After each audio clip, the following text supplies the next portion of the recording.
Muchas gracias. Buenos días para ustedes. Quiero agradecer a la doctora Córdoba y al doctor López Gopar especialmente la deferencia de invitarme a estar hoy con ustedes por lo que acaban de decir a muchos de sus estudiantes por haber leído algo de lo que escribimos. Eso se agradece siempre. Me consta, y a mí me gusta mucho estar aquí, que me hubiesen invitado, porque la gran labor que desempeña su maestría es un esfuerzo que no se paga con dinero. Y tanto el hecho de que exista la maestría como la investigación de su profesorado es un motivo de esperanza para todo el campo de la traducción y la interpretación. Ustedes tienen en sus manos la posibilidad de crear un gran sismo en los estudios de traducción e interpretación porque pueden rellenar lagunas inmensas en el campo. Pero bueno, les agradezco infinitamente que estén aquí y vamos a empezar. Si les parece, empezamos con un juego. El juego funciona así. Les planteo unas preguntas y les pido que se den un punto por cada respuesta afirmativa a las afirmaciones. El primero es, ¿creen que la ciencia es la mejor forma de llegar al conocimiento del mundo que nos rodea? Y además, que la ciencia y la política deben ser dos ámbitos de estudio completamente distintos y separados, que la ciencia debe estudiar el mundo objetivo de la naturaleza, el mundo de los objetos, y la política pues, debería ocuparse del mundo subjetivo, de la cultura humana, de cómo nos relacionamos, de cómo negociamos, de cómo pactamos, de qué es lo que hacemos conjuntamente, y ese sería el mundo de los sujetos. ¿Creen que cada una de estas disciplinas tiene sus propios ámbitos de especialización que tienen que estar completamente separados? Pues dense un punto si la respuesta es que sí. Y vamos a por el segundo. El segundo punto lo recibirían si creen que vivimos en una época nueva, completamente distinta. Porque las sociedades anteriores, las personas lo que hacían al estudiar su entorno, ¿no?, era proyectar sus propios sesgos porque les faltaban los métodos científicos. Y ahora, a diferencia de esas épocas anteriores, tenemos métodos imparciales que controlan esos sesgos y que nos permiten estudiar nuestro entorno, la naturaleza. Y ese es el conocimiento que debemos buscar, conocer la naturaleza, lo que nos rodea, los fenómenos que se nos presentan sin sesgos. Si lo ven así, dense otro punto. Y ya el último punto, ¿creen en la idea de que el progreso es lineal? Que cuantos más experimentos, más estudios hagamos, más conocimiento acumulamos y que así la ciencia, la tecnología nos llevan adelante conjuntamente como especie, que desde el comienzo en Europa de la Ilustración hemos resuelto conjuntamente a lo largo de esta época en todo el mundo la mayoría de los grandes problemas a los que se ha enfrentado la humanidad a lo largo de la historia. No hay más que mirar, ¿no?, cuánto vivimos, la longevidad, gracias a la medicina, cuánto comemos gracias a la agricultura, y todo eso es un testimonio de lo mucho que hemos progresado. Vamos, está claro, eso nos demuestra que vamos por buen camino. Y si piensan así, dense otro punto, que sería el tercero, y de momento ya el último. Podríamos seguir, pero no veo manos y esto pierde la gracia. Pero sin saber cuántos puntos han obtenido, les digo que si, aunque tengan uno, son producto y reflejo del pensamiento moderno. No es nada malo, es incluso mayoritario. No es mayoritario en el contexto en el que están ustedes, espero, pero sí en algunos ámbitos. Lo que Bruno Latour diría, si ustedes han recibido 3 puntos, o incluso si han recibido 1, es que, sobre todo, que se fijen en lo difícil que les ha resultado contestar, o lo fácil que les ha resultado contestar. Si no pueden imaginar alternativas, no pueden imaginar que lo contrario pueda ser real, y creen que quien piense de otra forma tiene una cultura científica a la que le falta algo, deberían hurgar y pensar en por qué piensan eso, ¿no? Porque lo que no es problemático siempre es sospechoso. Y aún así, es muy infrecuente sospechar de lo que no es problemático. Hay quien aquí, en esta imagen, ve un conejo, hay quien ve un pato, pero lo difícil y a la vez lo necesario para avanzar es ver a la vez el conejo y el pato y las líneas que lo dibujan, por supuesto. La ciencia que entendemos en un sentido moderno, ¿no?, ha provocado algunos de los mayores desastres de la historia de la humanidad. Y si creemos que eso es objetivamente bueno, tenemos que poder asumir la subjetividad que nos envuelve. Porque si al fin y al cabo el objetivo que tenemos al aproximarnos al conocimiento es practicar una honestidad intelectual, deberíamos reconocer desde dónde la estamos practicando, ¿no? Para Latour, que escribía desde Francia, pensemos el núcleo de Europa, el problema es que seguimos estudiando naturaleza y cultura como si pudieran separarse, con lo que estamos destruyéndonos, estamos destruyendo nuestra naturaleza. Metafísicamente somos entidades que se encuentran en el mismo nivel y parte de la humanidad oirá esto y se preguntará, ¿y qué va a arreglar pensarnos de otra forma, ¿no? No entendernos en el mismo nivel? Si en realidad mira lo que tenemos. Tenemos agua corriente en las casas, tenemos calefacción para el invierno, podemos comunicarnos a nivel planetario, ahora mismo lo estamos viendo, podemos cooperar así en todos los ámbitos, tenemos la posibilidad de desarrollar en un tiempo récord vacunas para las pandemias. ¿Qué hay de malo en todo eso? Pues si cambiamos la pregunta, quizá se vea más claro lo que puede haber de malo. ¿Para quién está funcionando? ¿A quién le calma la conciencia distinguir cultura y naturaleza como si fueran dos grandes bloques? ¿Quién se está beneficiando de lo que estamos destruyendo y de lo que estamos creando? Pero sobre todo, ¿no?, ¿quién no se está beneficiando de lo que estamos conociendo? Y allí donde encontremos a alguien, cualesquiera entidades sin voz en los avances, en poder decidir por dónde va la ciencia, por dónde progresamos, es donde la distinción entre naturaleza y cultura, entre lo que tratamos como sujeto y lo que tratamos como objeto, se va a hacer relevante. Y vamos a poner este pensamiento en pausa por unos momentos y nos vamos a meter en una historia archiconocida, que es la caída de Camus. La caída es la historia de Jean-Baptiste Clemens, un abogado parisino con mucho éxito y un pisazo estupendo, que defiende a personas sin recursos porque escoge que su trabajo tenga algún impacto en la distribución de la justicia social. Además, cuando no está trabajando, ayuda a personas invidentes a cruzar la calle, cede su asiento en el autobús a las embarazadas, ofrece direcciones a quien ve por la calle con un mapa. Y no es que se sienta bien consigo mismo por hacerlo, que sí, es que además se siente acogido por la sociedad, admirado de hecho, ¿no? En un momento ayuda a un ciego a cruzar la calle y se toca el sombrero como saludando al tendido, porque siente las miradas de los demás, las miradas de aprobación por cuanto hace. Hasta que un día se enzarza en una pelea con un motorista y alguien se le acerca por detrás y le da tal puñetazo que lo tiende en el suelo. No es solo porque de repente ve que no todo el mundo aprueba lo que hace, ¿no? Le han dado un puñetazo, alguien no aprobará lo que hace, sino que con esa caída ha perdido poder.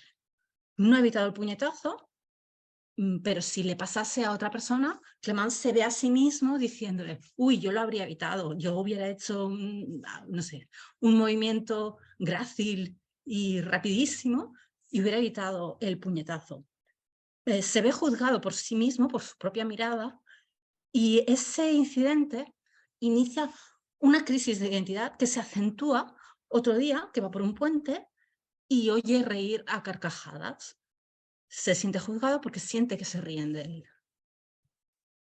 Y otro día también va por un puente y oye un grito de mujer.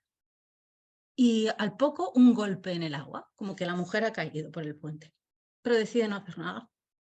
¿Qué tipo de persona no hace nada y puede reclamar esa alcurnia moral de la que presumía? Clemens no puede mantener ese delirio de inocencia, de perfección moral, e intenta escapar de la responsabilidad de lo que hace o de lo que no hace, o de verse actuando moralmente mal, mediante pues, distintos intentos de evasión, hasta que acaba en Ámsterdam, de tugurio en tugurio, haciendo de ejemplo de su debilidad moral, contándole sus historias y su crítica de sí mismo a quien le quiera escuchar. Con eso se está creando un personaje y expone ante los ojos del mundo el delirio en el que vivía, la inocencia que ha perdido ya, pero la hipocresía de dejarse llevar por la aceptación, de emborracharse de ese poder social al que le daba la aceptación, hasta que llegó la primera dificultad, la primera crítica, el golpe, la carcajada, ¿no? La caída.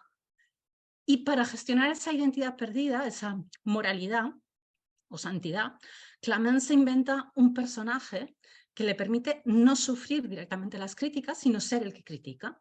Y así puede seguir con esa superioridad moral porque está exponiendo lo que ve de incorrecto en sí mismo, que es a la vez lo que cualquiera que le escuche verá de incorrecto en determinadas actuaciones. Porque lo que le importa a Clemence es eso, es seguir siendo superior, conseguir aceptación, una voz amiga que le consuele y diga que el problema no es él, que la culpa la tiene otra persona, que era un psicópata, prendida de un rapto de locura, y intende dormirse cuando se está despertando. Y con eso quiere seguir igual, evidentemente, quiere mantener el delirio de la inocencia. Al final quiere autoengañarse, ¿no? Para olvidar que nos juzgan, que le juzgan, que estamos juzgando permanentemente. Pero podemos aceptar las debilidades o necesitar protección para ocultarlas, al igual que con las debilidades de nuestro conocimiento, porque también el conocimiento ha comido la manzana y debe dejar el jardín del Edén.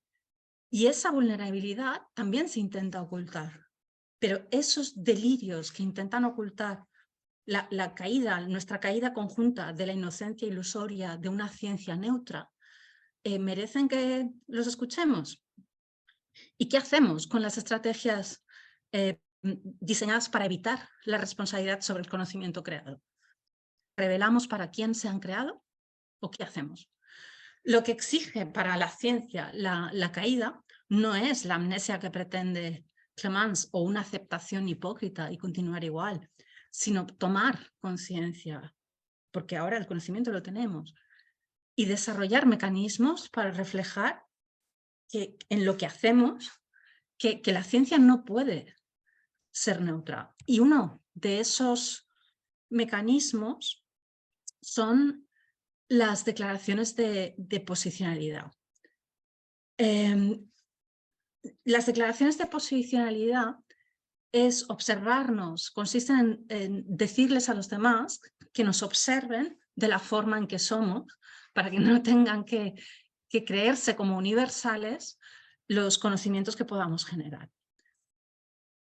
Hasta ahora la ciencia ha tomado la identidad dominante como punto de partida para encontrar las verdades universales o que creía universales del mundo empírico. Para eso ha tomado subtipos concretos de personas o de objetos y ha generalizado a partir del conocimiento que se ha creado sobre ese subtipo de persona o de contexto o de objeto.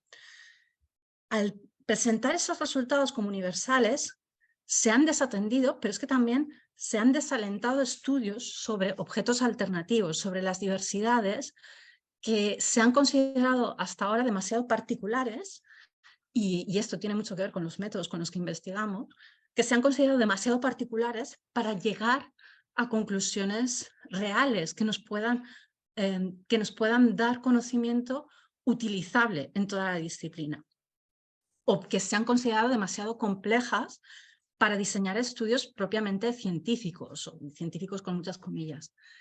Y ante esto, ante este movimiento, cabe preguntarse si los estudios de traducción e interpretación están sirviendo adecuadamente, si toman la ciencia de esa forma, están sirviendo adecuadamente a su comunidad de conocimiento. ¿Qué valores políticos pueden identificarse en el conocimiento y la ignorancia que hemos creado hasta el momento? ¿Qué papel han desempeñado las prácticas de investigación en la evolución de nuestro campo científico? Son preguntas que asumen una realidad que ya se abre paso en nuestro conocimiento compartido, y es que la ciencia por muy controlados que sean sus métodos, por muy intersubjetiva que se presente, por muy revisada que esté por distintas personas, es una práctica humana y como tal es producto de una perspectiva necesariamente limitada. Es lo que somos. Para ello, la neutralidad, aunque fuese un propósito, sería inalcanzable y solo reconociendo ese hecho podemos empezar a abrir los límites de nuestro conocimiento. Y una forma de reconocimiento son exactamente las declaraciones de posicionalidad. Tienen aquí una definición de Menninger, que para mí es una persona que escribe con una claridad admirable, para quien la posicionalidad son las relaciones entre quien investiga, el contexto de la investigación y quienes participan de alguna manera en el estudio. Son relaciones que influyen en nuestra perspectiva, porque nos hacen compartir experiencias con un grupo y no con otro, compartir sentido, entender sentidos o determinados sentidos, o en cambio podríamos, a partir de una posicionalidad distinta, leer las experiencias desde un universo de sentido completamente distinto que a quien le puede costar entender o ver qué es lo que está pasando. El declarar nuestra posicionalidad al crear conocimiento, lo que nos permite a nosotras y a quien nos lea es discernir qué es posible que estemos pasando por alto, que estemos pensando al leer los datos, qué es lo que veremos claramente y dónde nuestra experiencia nos va a traicionar y nos puede obnubilar ante determinadas realidades que quizá no conocíamos. Al fin y al cabo, es exponernos, igual que hacía Clemens, pero desde la honestidad intelectual, desde el declarar, toma esto con pinzas, porque te lo digo yo. No es la ciencia, no es un universal, te lo estoy diciendo yo. Y desde esa necesidad de declarar el sistema propio de conocimiento e ignorancia, quien les habla es mujer y de clase baja, lo que me sitúa en un escalafón social concreto, que me da mi experiencia y mi perspectiva, y es evidente que una posición socialmente baja impide el acceso a privilegios, a conocimiento o a información, a ventajas que otras personas puedan tener, pero también ofrece una visión y una comprensión de realidades que habrá quien no sepa que existen, lo que da cierta profundidad a la experiencia. También soy valenciana, que es una comunidad lingüística subalterna del Estado español, pero también europea en el mundo, lo que me ha guardado de muchas experiencias que otras personas sufren, especialmente siendo mujeres. Trabajo en el contexto universitario, lo que me permite acumular capital cultural, pero sin capital social que invertir en ese contexto, porque soy la primera de mi familia en graduarme, doctorarme, habilitarme y obtener un puesto de trabajo en la universidad. He sido inmigrante en Europa durante muchos años, pero o bien era estudiante y los efectos del entorno pues están muy controlados, o tenía trabajos bien considerados, lo que me ha protegido de microagresiones frecuentes, de ataques xenófobos, que no es que esté exenta de haberlos sufrido, pero no tanto como desde otras posiciones, desde otras posiciones por las que paran por llevar a un perro sin correa.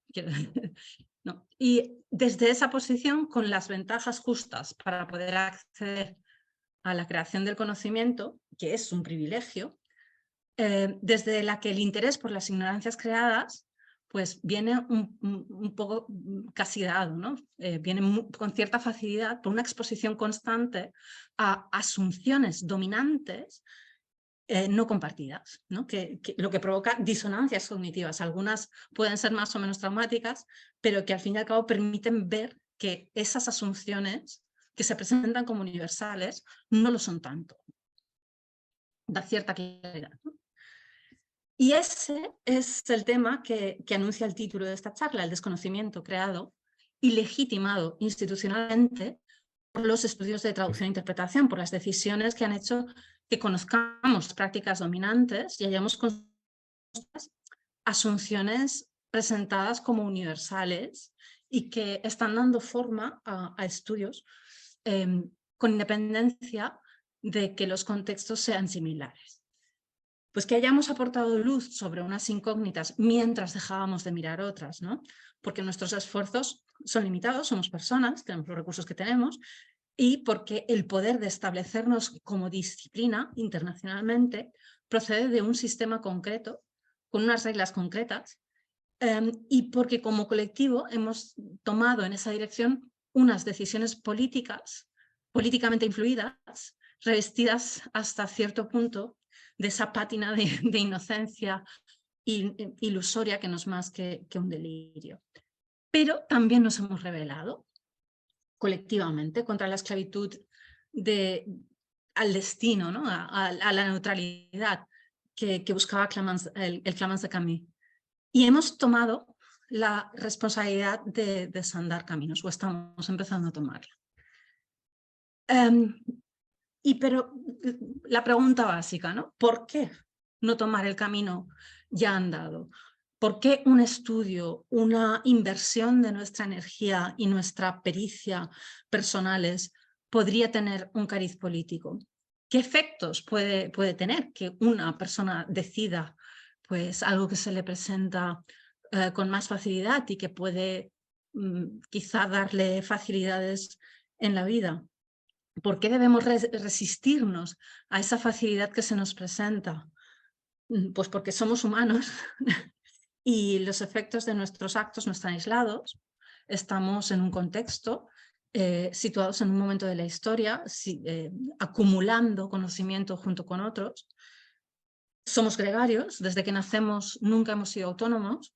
No podemos nada más nacer, soltarnos a andar y protegernos de la intemperie, sino que buscamos a los demás porque los necesitamos, actuamos colectivamente y eso le da un poder acrecentado a todas nuestras empresas. Somos muchos. Y eso tiene ventajas y tiene desventajas. Como dirían en el universo de los cómics, ¿no? Un gran poder conlleva una gran responsabilidad. No nos hemos hecho las carreteras, pero ahí están. No cultivamos zanahorias, pero están en el súper. Y por muchos seguros que vendamos y nos dedicamos a eso, o por muchas clases que demos, el dinero que ganamos no va a plantar los tomates que comemos y seguimos comiendo. Necesitamos colaborar. Y esa colaboración, paso tras paso, va trazando caminos. Nuestras decisiones nunca están aisladas. Y por donde quiera que veamos un camino, es porque no es la primera vez que se transita. Si vemos que el camino está creado a base de pisadas, podemos preguntarnos qué había debajo de esas pisadas, o podemos seguir ignorándolo. Porque mientras no lo preguntemos, vemos el camino creado, de objetos, de métodos, de teorías, y cuando se nos presenta la opción de estudiar algo, pensamos dentro de los parámetros de lo que se nos ha presentado como esperable. Si enseñamos una clase de traducción y vamos insistiendo en que para traducir textos se necesita el conocimiento de los idiomas, diccionarios, textos paralelos, recursos de internet, tenemos que crear glosarios, pues las futuras investigaciones tendrán esos objetos como los objetos de traducción. Si les desvelamos que trabajar en traducción implica que alguien decida que esa traducción se necesita, que alguien espera una determinada traducción, cuáles son las vías para influir en las decisiones que se toman en determinados contextos, quién está creando las tecnologías de la traducción, quién no tiene acceso a la traducción, quién no tiene acceso a todos los recursos de las tecnologías o aparte de los recursos de las tecnologías. Cuando estamos mostrando los silencios de nuestro ámbito, estamos dando otras opciones. Y en las aulas, dar a conocer es una actividad política. Y creernos atrapadas o atadas por las lindes de lo legitimado es de nuevo esa inocencia ilusoria, el delirio del que podemos despertar o del que ya tenemos medios para despertar. Ya hemos mordido la manzana, ¿no? Y ya podemos salir del jardín para enfrentarnos a la realidad. Y los estudios de traducción e interpretación han creado un conocimiento andando el camino de las primeras preguntas. Y a partir del conocimiento creado se han organizado visiones alternativas de qué es lo que estudian los estudios de traducción e interpretación, no lo que han estudiado hasta ahora, ¿no? Ese es un metadiscurso que también es una opción política. Expone un conocimiento como principal y relega a otros como secundarios. Por ejemplo, cuando distinguimos la traducción institucional por un lado y la traducción en los servicios públicos por otro, ¿no deberíamos considerar al mismo grupo como destinatario? ¿O es que creemos que no hay interacción entre la realidad de los servicios públicos y la realidad de las instituciones? ¿Podemos seguir pensando lo mismo después de la experiencia del COVID? La inmediatez necesaria no ha difuminado bastante las fronteras, no ha distinguido bastante las fuentes entre espacios normativos y no normativos. Podemos aprender cuáles son los riesgos de esas fronteras a partir de esta experiencia traumática colectiva. Podemos ver que la traducción es una necesidad, o vamos a mantener los mismos intereses de antaño. Vamos a desvelar que las instituciones utilizan la traducción para seguir siendo monolingües, escudándose ante el multilingüismo. Un principio fundamental de la democracia es que las instituciones están al servicio de las personas. Como pueblo libre en una sociedad libre, si es como nos creemos, sería inaceptable que nuestras instituciones públicas traten a la gente con desconfianza, protegiéndose ante ellas con un escudo porque no hablan la lengua dominante. Ahora sabemos que por mucha eficiencia que se obtenga de ese modelo de control de arriba a abajo, de control constante, microcontrol de arriba a abajo, las consecuencias en términos de dignidad humana, de confianza en la administración, se ha visto en la COVID, son tan perjudiciales que esa protección no merece la pena. Si queremos una sociedad que coopere, debemos trabajar para desterrar la visión verticalista de nuestras instituciones. Y si eso es lo que queremos, debemos trabajar para que la traducción entre en la gestión de la diversidad para aceptar esa diversidad y no como escudo. Y hay que empezar presentándola como lo que se está usando, ¿no? Como escudo. Nuestra epistemología, nuestro conocimiento, nuestra ignorancia se manifiestan también al establecer jerarquías entre conceptos. Si consideramos que hay partes de la traducción jurídica que quedan fuera de la traducción administrativa, porque la jurídica es más amplia y la administrativa es solo una parte, estamos reconociendo que hay formas de traducir distintas que legitiman formas de comunicarse distintas. Pero podríamos reclamar, como se hace en los países escandinavos de Europa, que todas las personas que deben acatar las leyes son destinatarias de ese discurso, como parecería obvio, ¿no? Si exiges que se cumpla, exige que se entiendan. ¿Y cómo reclaman quienes investigan las posibilidades del lenguaje claro, que se desdibujen esas jerarquías, ¿no? Pues hay estudios que intentan defender, interpretan la legislación, sobre todo internacional, para defender que quienes estamos sometidas y sometidos a la legislación tenemos el derecho básico de entender las comunicaciones de la administración y de incluir en las comunicaciones de la administración cualquier ámbito de lo que podamos considerar jurídico administrativo. Vamos a pensar que la traducción está al margen de ese movimiento social. Nos creemos que podemos hacer una distinción que mantenga las jerarquías y no pasa nada. O podemos abrir el camino desde la investigación para luchar contra esa ignorancia creada. Son dos formas de verlo, ¿no? Y ya hay investigaciones que están promoviendo el conocimiento sobre esas distinciones o sobre la comunicación y la traducción clara. Pero lo importante es que si algo parece un pato y todo el mundo acepta que es un pato, sepamos revelar el conejo. Entrar en la investigación en el mundo académico implica asumir la responsabilidad, el entrenamiento para poder ver ambos a la vez, ¿no? Ver el pato y ver el conejo, ver el pato-conejo, como lo queramos llamar. E interrogar, con el pato-conejo, interrogar todo cuanto hagamos, aunque sea clasificar, para no seguir en ese delirio, ¿no? En esa inocencia ilusoria, ni de un lado ni de otro, reconociendo siempre desde dónde estamos mirando, quiénes somos y qué estamos aportando a nuestras interpretaciones y a nuestras selecciones, sabiendo también desde dónde se ha mirado en la tradición de nuestro campo, ¿no?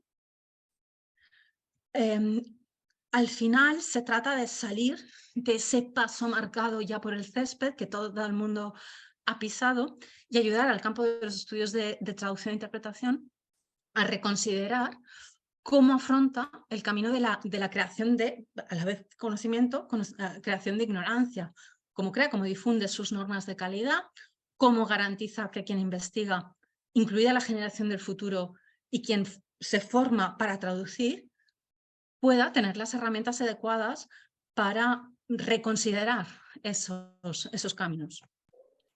Podemos practicarlo revisando, en primer lugar, ¿no? Revisando qué caminos quedaron sin transitar, bien por nuestra experiencia, porque nuestra posición en la sociedad nos permite ver lo que no está estudiado, o bien reandando los estudios de traducción e interpretación para buscar esas formas ocultas. También podemos afianzar esos caminos promoviendo que haya más caminantes con congresos, números especiales de revistas, volúmenes monográficos que animen, ¿no? Que concentren la fuerza de trabajo y también dando las herramientas necesarias para explorar esos caminos alternativos desde la formación, que es lo que realmente nos va a permitir al final superar los límites con una masa crítica de personas trabajando. Porque al final es la unión la que hace la fuerza y ese sería el primer pilar de una actitud contra la ignorancia. Así lo demuestran ámbitos que ignoramos colectivamente, ¿no? Durante tiempo y que ahora, como la interpretación comunitaria, la interpretación de los servicios públicos, ahora han adquirido una posición central en los estudios de traducción e interpretación. Y la investigación sobre la traducción en los servicios públicos sigue cuestionando todavía ahora asunciones que se tomaron como universales y que cristalizaron en el conocimiento compartido o incluso en códigos deontológicos profesionales, el conocimiento que se había generado desde otros ámbitos y que se ha visto estudio tras estudio que con nuevas realidades se tambalean, que exigen revisiones y nuevas investigaciones, nuevos ejercicios de debate, de reflexión colectiva, que puedan hacer que asumamos colectivamente, porque esto es un esfuerzo colectivo, la caída de la inocencia, del conocimiento neutro, y que nos permitan responsabilizarnos de generar nuevo conocimiento para paliar la ignorancia. Es una reorientación necesaria, en especial de lo que menos problemático nos pueda parecer. Aunque si tenemos la condición de ser extraños al campo, de tener una posición rara, ¿no? Rara avis, pues poderlo ver y poderlo atacar desde nuestra visión. Lo que no parece problemático para quien ha habitado hasta ahora los estudios de traducción e interpretación es lo que necesita más trabajo y es lo que está haciendo en realidad esta maestría. Les doy, aunque yo creo que a partir de su experiencia estoy convencida de que han visto muchas ignorancias creadas por los estudios de traducción e interpretación, les doy algunos ejemplos. Por ejemplo, la traducción automática, ¿no? Es un proceso industrial de automatización de la fuerza de trabajo de la traducción, pero esa, que es un proceso industrial, no suele ser la asunción básica de los estudios al respecto, lo que pues genera unas visiones hasta cierto punto ingenuas, ¿no? Que caen en ese delirio, o que todavía no han caído, del delirio de la inocencia ilusoria. Y aquí yo entono el mea culpa, describiendo sin perspectiva crítica el uso de corpus en las instituciones, igual que otras personas han descrito el uso de las tecnologías, pero también tenemos estudios en la columna de su derecha que detectan lagunas, que intentan rellenarlas, en concreto el segundo en cuanto a lenguas indígenas. Y tenemos formas de describir y distinguir los sistemas que dan prioridad a unas perspectivas con una apariencia completamente neutra, pero que nos van diciendo, nos van aportando definiciones de lo que es calidad. Y en esa insinuación de por dónde tenemos que ir, hay otras miradas, otras realidades, otras entidades que quedan ocultas.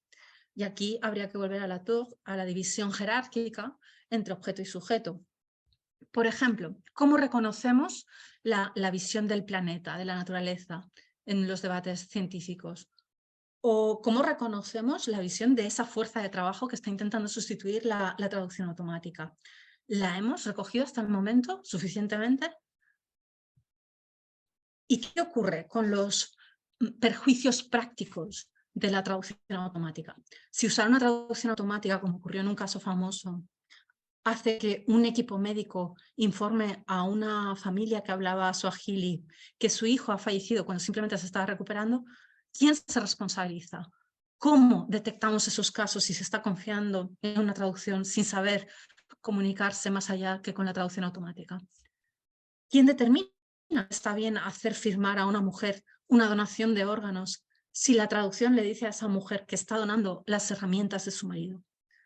¿O de quién es la culpa una traducción que no permite entender que hay que pedir una cita para la tercera dosis de la vacuna contra COVID y la gente se queda esperando porque en su lengua el mensaje no se entiende? ¿O qué ocurre si en un documento sobre seguridad nuclear se confunde la información protegida con la de dominio público por una traducción automática? Mientras nadie se responsabiliza de casos así diariamente, se sigue publicitando, dando a conocer que los sistemas de traducción automática tienen cada vez mayor calidad, que pueden funcionar sin labor humano, que se ha alcanzado la paridad de calidad sin definir qué es la calidad o definiéndola de forma muy parcial y sin entender realmente qué es lo que elimina el proceso de automatización industrial de los procesos humanos. Es un camino que ya está andado, pero eso no implica que no lo podamos desandar. Y de hecho ya estamos empezando a desandar, pero requiere colaboración. Una cuestión básica que determina si nuestros esfuerzos pueden contribuir a paliar nuestra ignorancia, además del unir esfuerzos, es el rigor o la calidad, entendida socialmente siempre, ¿no? Pero el rigor con el que acometemos la tarea. Una de las consecuencias de que los estudios de traducción e interpretación se hayan desarrollado rápidamente y se han desarrollado y sigan desarrollándose como una interdisciplina, bebiendo de distintas teorías, métodos, es que esas influencias han generado una seguridad X, una seguridad con unos métodos, una metodolatría con esos métodos, y otros métodos han quedado como menos trillados en nuestro ámbito. En el esfuerzo por buscar teorías, métodos que nos permitan corregir esas ignorancias, pues hemos tenido muchos triunfos, pero también hemos tenido que aprender lecciones importantes, algunas de las cuales pues requerirían una mayor revisión. Por ejemplo, hemos tomado conceptos sin su marco ontológico, lo que en algunos casos esos conceptos se han desvirtuado, han perdido parte de su sentido. Ese diletantismo, la precipitación de tomar algo sin examinarlo quizá con el necesario, todavía presente en algunos ámbitos. Pero el problema de algunos errores es que no nos permiten establecer un diálogo fructífero entre resultados, entre investigaciones de distintos textos. Y ahí sí que tenemos un problema para ganancias. Un problema, por ejemplo, es que al estudiar los mismos conceptos, no los entendamos igual, busquemos tipos de datos distintos con lo cual no podamos acumular ese conocimiento.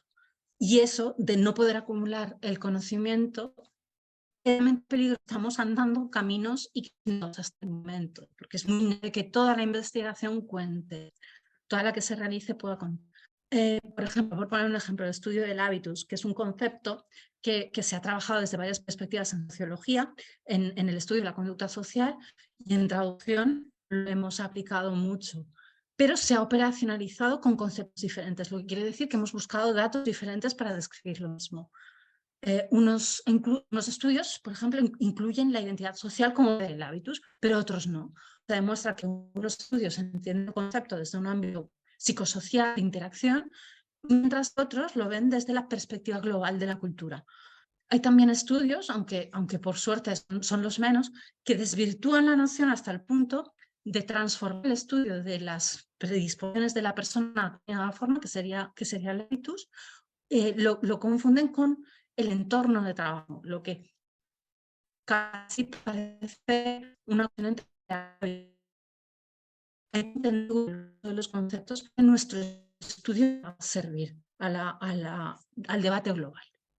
Otro caso, por ejemplo, peligroso, son las normas de traducción. El concepto de norma de traducción es un intento de entender la conducta de la traducción como mediada por el contexto social, condicionada. Y estamos condicionadas a traducir determinadas formas, igual que están condicionadas a conducir por la derecha o a que las mujeres pidamos perdón con más frecuencia o usemos más la modalidad para incitar la cooperación de los demás. Son normas sociales, no son reglas escritas, algunas sí, otras no, pero exigen una comprensión común de lo social, de lo que podemos y no podemos hacer cuando estamos cooperando, cuando estamos viviendo en sociedad.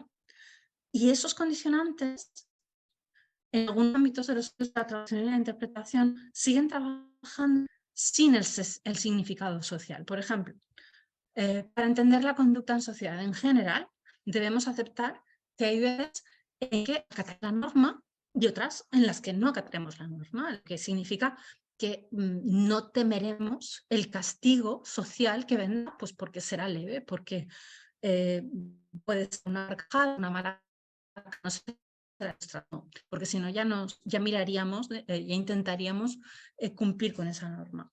Pero eso no implica que la norma deje de ser una norma de cooperación social, una norma para la conducta social, para el contexto en el que estemos estudiando. Lo que sí implica es que los datos los que lo estamos estudiando no son suficientes para determinar si es la conducta esperada o el diseño que estamos llevando a cabo no sea adecuado para ver si es conducta esperada y aceptada y aprobada o si es una conducta que contraviene la norma, lo esperado, y por tanto se espera un castigo aunque sea leve. Y por la norma no deja de ser norma, porque se cumpla o no se cumpla. Otra, pues lo dicho, ¿no? Será si tenemos bastantes datos para determinar que es una norma social. Pero no la podemos llamar, no podemos dejar de llamarla norma, porque la noción sigue siendo vigente. El número de datos o el número de ejemplos que tengamos no implica nada de la existencia de la norma, implica algo sobre nuestro diseño. En otras ocasiones, cuanto a domesticación y extranjerización, ¿no? Pues son partes, son estrategias que dejan ver la ideología, un proyecto lógico que en ocasiones se estudian como meras estrategias textuales, sin tender realmente al proyecto ideológico, sin establecer una relación entre la traducción y la ideología circundante. También eso desvirtúa que podamos seguir acumulando conocimiento. En otros casos se intenta aplicar lo que sabemos de los procesos de profesionalización como si fuera una receta, sin entender que el dinamismo de las sociedades ha transformado ya los contextos en postindustriales, o cuando menos en parte del planeta, y que esto conlleva una reducción del potencial para que los mismos pasos puedan llevar a los mismos resultados y a las asunciones que estemos trabajando si observamos el pasado para aplicarlo al presente pueda estar trasnochado y requiera una revisión simplemente. E igualmente, al escoger un método, debemos ser conscientes de la tradición, de los problemas y evitar caer en un optimismo ingenuo de qué buen método es, me va a permitir hacer lo que quiera. En nuestro ámbito hay algunas fuentes que no nos guían adecuadamente para aplicar determinados métodos. Y eso puede perjudicarnos más aún si nuestro propósito es reparar ignorancias, por lo que hay que saber por qué fuentes nos podemos guiar, ¿no? Pero también hay que saber cuándo se nos está exigiendo lo imposible. En contextos menos estudiados, más ignorados, es más complicado contar con los recursos necesarios para las investigaciones cuantitativas, bien porque la población está desperdigada, porque está oculta, porque no quiere revelarse, porque no quiere participar, o bien porque sabemos tan poco que todavía no sabemos qué medir. Y para preguntas que no son cuánto, suele pasar que los enfoques cualitativos sean los más adecuados. Pero también suele pasar que se le imponen los mismos requisitos, las mismas exigencias que a las investigaciones cuantitativas. Siempre se nos va a tener que exigir transparencia, siempre se nos va a tener que exigir rigor. Pero no podemos esperar, no podemos buscar, no podemos exigirle representatividad a las investigaciones cualitativas porque buscan otra cosa. Lo que debemos exigir es que sean investigaciones, sean diseños transferibles para poder explorarlas entre contextos y las similitudes entre contextos. Y con esto revisamos el segundo pilar, ¿no? Hemos revisado en primer lugar la necesidad de unirnos para proporcionar una masa crítica de estudios que nos permita generar conocimiento sobre nuestras ignorancias y detectar esas ignorancias. Un segundo pilar que sería la necesidad de rigor, de calidad para compartir la investigación. Y un tercer pilar para desandar esa ignorancia y reconstruirnos es pensar el futuro, la formación de la próxima generación que creará conocimiento. Los programas actuales están centrados en desarrollar la competencia para traducir, pero otras profesiones, si nos comparamos, enseñan también a extraer, a generar conocimientos desde la práctica con una variedad de métodos, dándoles a quienes se están formando herramientas metodológicas, valorando la revisión que puedan hacer desde sus áreas prácticas de conocimiento de la disciplina, complementando así con un ejército de investigadores e investigadores la investigación que se hace en los centros académicos. Y lo que está ocurriendo en estudios de traducción e interpretación es que estamos limitando la formación a aprender a investigar desde la mirada de quien traduce, sin ampliar su visión. Yo lo comparo con conducir, ¿no? Al empezar a conducir, cualquier vehículo, puede ser una bicicleta, puede ser un camión, una no controla las dimensiones del objeto, del vehículo, no sabes si le darás al coche por la derecha, si podrás aparcar en determinado hueco, pero con el tiempo el vehículo se transforma en una extensión nuestra, de nuestra mente, que controla, que lo comprende en su integridad. Reconocemos de dónde han huido, conocemos los desniveles de la carretera, pero al conducir no nos vamos con ese conocimiento. Que para saber tomar, pues nos aprendemos los horarios de los colegios o incluso más allá desarrollamos tecnología, desarrollamos un GPS que nos diga cuánto tráfico hay por algún camino y nos busque la ruta más rápida. Lo mismo puede pasar con la traducción. Nos podemos situar en quien conduce, en quien traduce y estudiar equivalencias tecnológicas, sistematizar problemas para encontrar equivalencias. Podemos definir conceptos orientados a la traducción, relaciones entre conceptos de un mismo sistema entre varios, podemos buscar géneros de sistemas, podemos establecer catálogos de esos géneros, podemos describir la estructura interna para tomar decisiones de traducción. Esto es para lo que nos suelen dar herramientas cuando nos formamos en las universidades, pero con las mismas herramientas también podríamos hacer otras cosas. Por ejemplo, podemos legitimar el estudio de nuestras traducciones, sistemas textuales que responden a unos condicionantes que no son propios cuando la comunicación no es media, no por traducción y la interpretación. Estamos buscando los contratos en la lengua meta, pero ¿cómo son los contratos traducidos que acoge el sistema meta como traducción?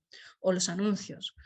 La sociedad pide lo mismo a un anuncio traducido que a un anuncio no traducido, a un anuncio que se sabe que es traducido o que no se tiene que saber que es traducido.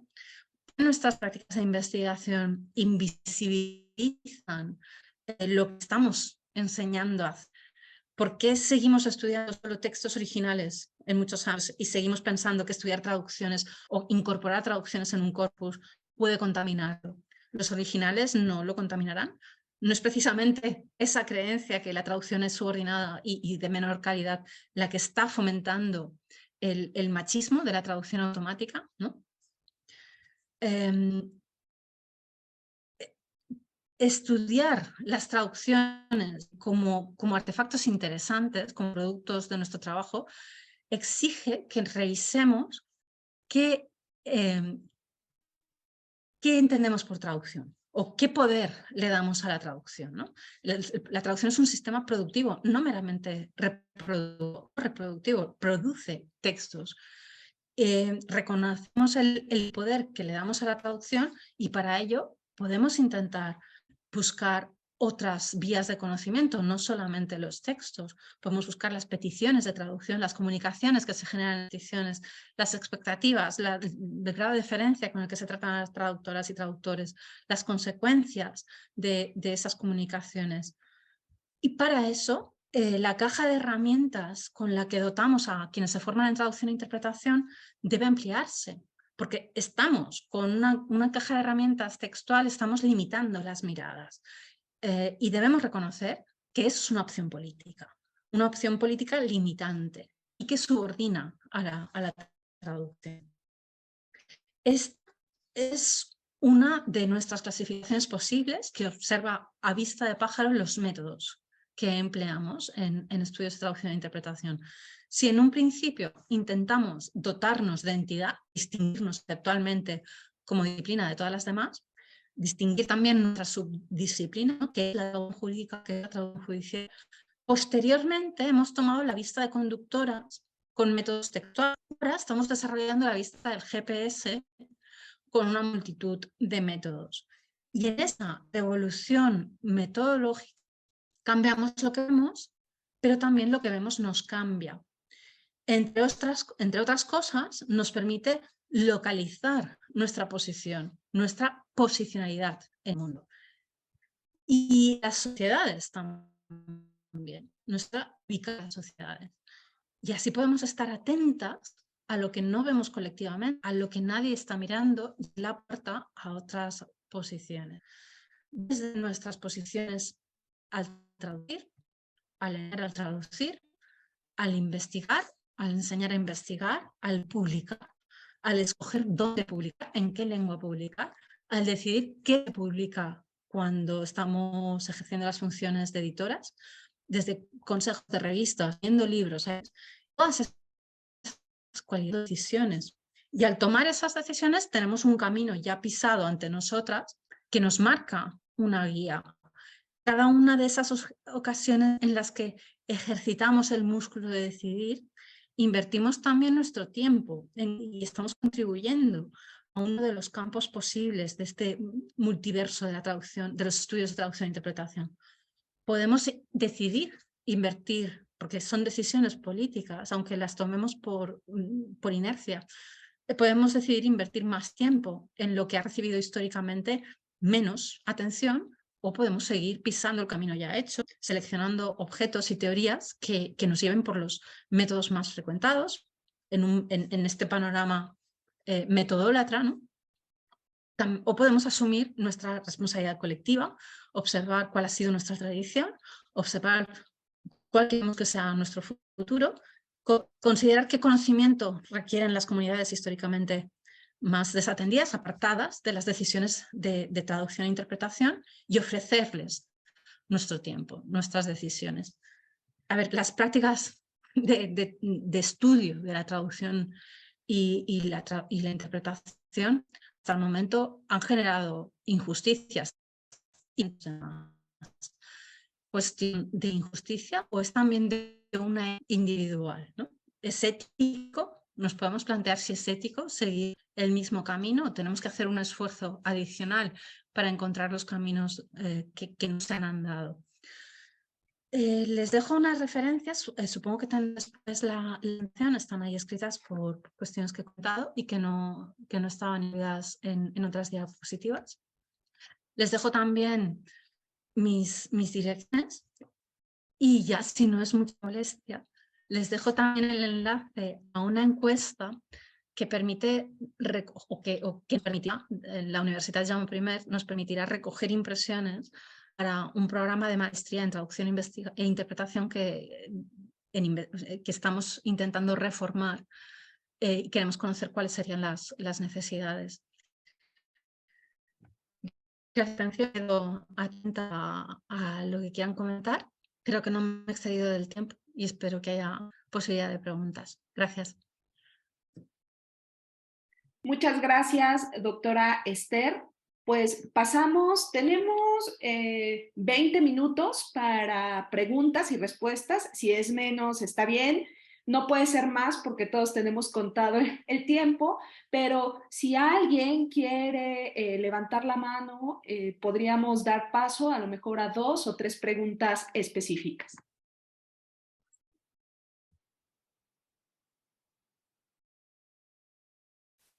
O escribirlas en el chat también.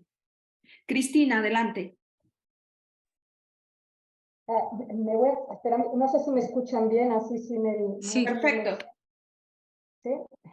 Bueno, muchísimas gracias por haber invitado a Esther y felicidades, Esther, por hacernos este recorrido tan claro, ¿no? Sobre cómo tenemos decolonizado la mente al acercarnos muchas veces a los estudios de traducción donde sin querer, ¿no?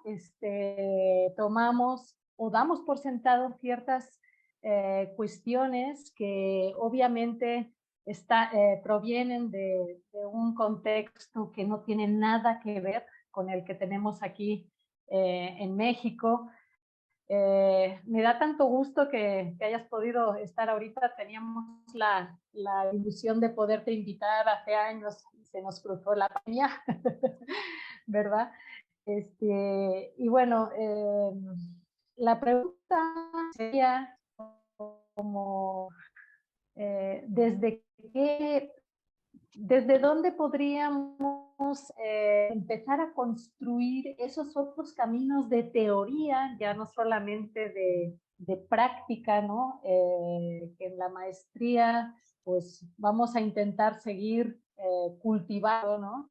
Obviamente, desde esas otras epistemologías, desde lo que realmente las y los estudiantes nos están ofreciendo a los maestros que estamos participando de alguna manera, que no somos hablantes de lenguas indígenas, que venimos desde otros contextos. Bien hacemos nuestro mejor esfuerzo por co-construir ese conocimiento en unas condiciones, pues cuando menos un rol mayúsculo para todos, creo, los que participamos, porque encontramos muchas veces, o la generación uno por lo menos, estuvimos en clase, pues cada estudiante hablaba una lengua diferente, ¿no?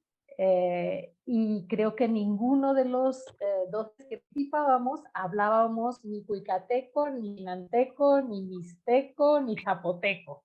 Digo, sí, eran las 4 variantes, habiendo del mixteco. Entonces, como ¿qué se te ocurriría? ¿Qué nos puedes dar para empezar a construir desde esas realidades que son realmente desafiantes, ¿no? Y que hemos tratado de hacer nuestro mejor esfuerzo y nuestra mejor contribución, tratando de tener un poquito como fuera de lo habitual, ¿no? De lo que hacen estas clases donde tenemos a todos los estudiantes que estudian inglés y español, ¿no? O francés y español, ¿no? Muchísimas gracias. No, gracias a ti, Cristina, por la pregunta interesantísima, y es que es algo en que nos tenemos que poner las pilas todas. Para mí, la idea que se me ha ocurrido hasta ahora es hacer tándems.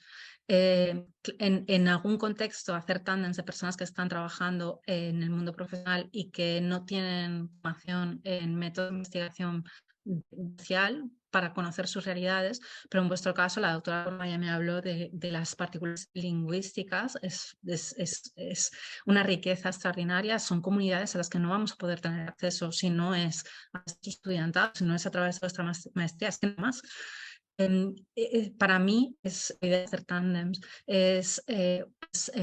montar estos seminarios de investigación como talleres, y habrá muchísimas personas en el mundo que están comprometidas con la causa de deshacer las ignorancias, querrán vuestros seminarios para trabajar con una persona que sea capaz de recoger los datos, porque algo que, claro, cuando tú te encuentras en un entorno clasista con las universidades, a veces te desanimas, pero algo que yo creo que me ha pasado más últimamente, que estoy de sabático y puedo escoger con quién participo, Cristina la primera, pues es que te da mucho optimismo porque ves a personas que están dedicando tiempo extra y que están sacrificando sus propias publicaciones por sacar información que está oculta, por sacar trabajos, por ayudar a personas. Yo he estado en varios, ahora estoy centrada más en un par de comités editoriales de redacción de revistas, y te das cuenta de que hay personas que están revisando los artículos que proponen personas que empiezan y que son generosas con su tiempo, que dan muchas propuestas. También hay otro tipo de personas, pero hay muchas de las que se toman un artículo y se toman la molestia de ir mirando e ir mejorando ese artículo. Que cuando estás en el comité de redacción te toca hacer mucho eso, pues es una decisión política. Y estás en un comité de redacción de una revista porque has tomado una decisión política.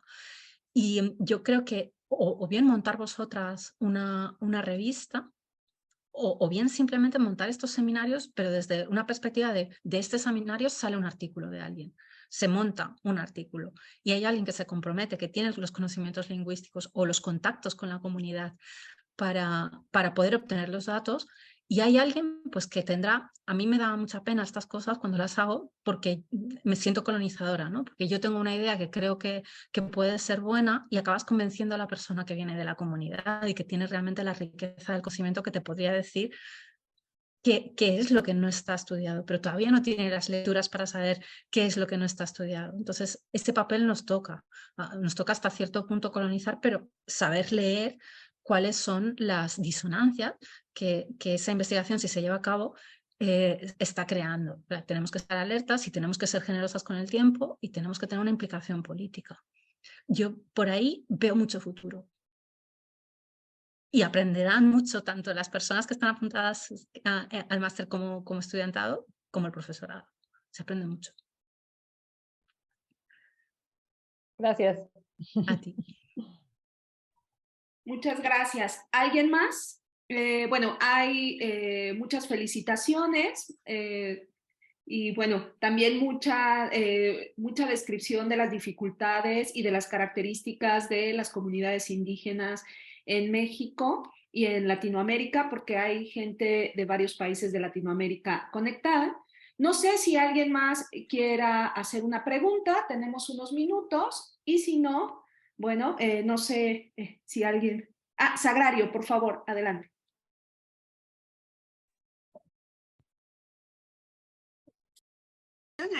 Sí. Buen día.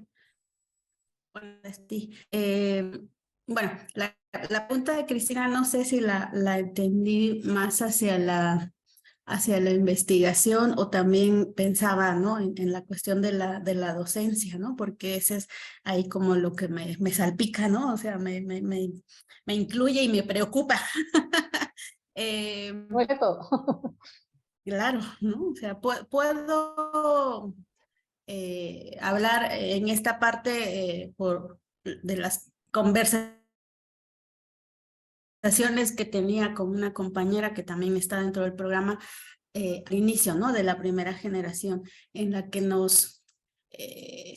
sí, o sea, nos preocupaba la cuestión del contexto, o sea, esto que decía ya Cristina, ¿no?, de cómo vamos a enseñar con estos contextos que yo, a ver, o sea, confieso también, hablando de ignorancias, ¿no?, si en otros lados, ¿no?, que se enseña traducción o interpretación, existen estos grupos en los que, ¿no?, los estudiantes hablan un montón de lenguas diferentes y el profesor solo tiene, digamos, en común la lengua, digamos, a lo mejor dominante, ¿no?, con ellos.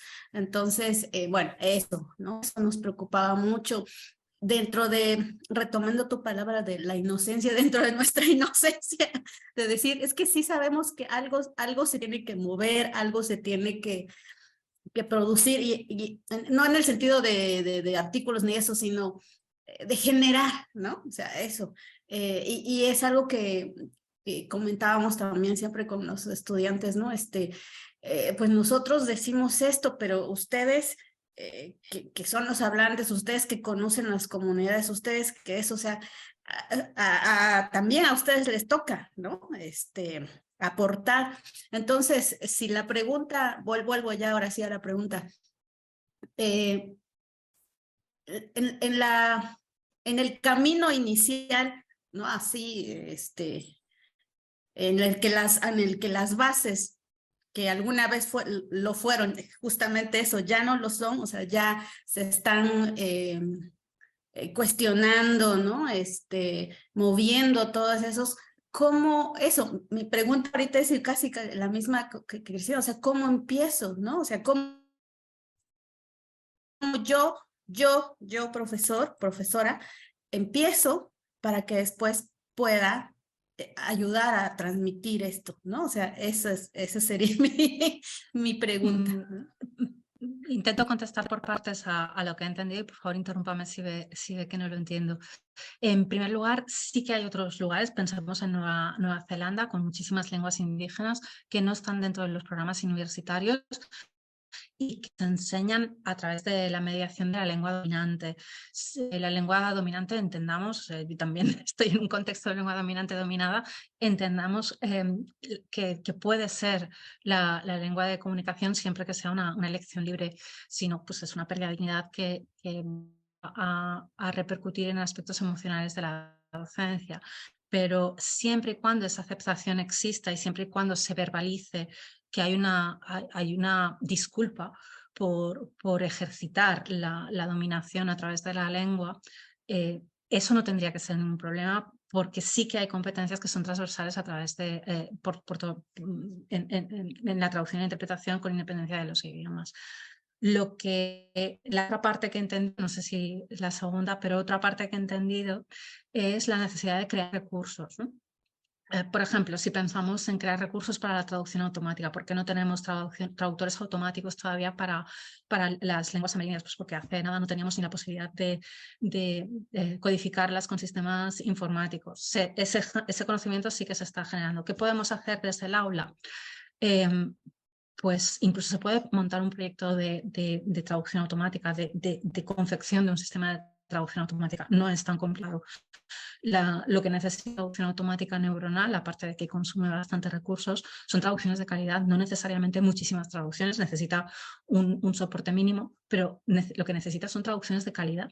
Y mientras se les esté enseñando en la clase a las personas que lo que necesitan priorizar es la parte humana de esa traducción, se les está dando facilidades para el futuro. No es una cuestión inmediata, pero se puede construir desde el principio ese sistema. Si no es un sistema de traducción automática, puede ser un sistema de consulta de corpus. Si no, están haciendo un sistema de compartición de glosarios.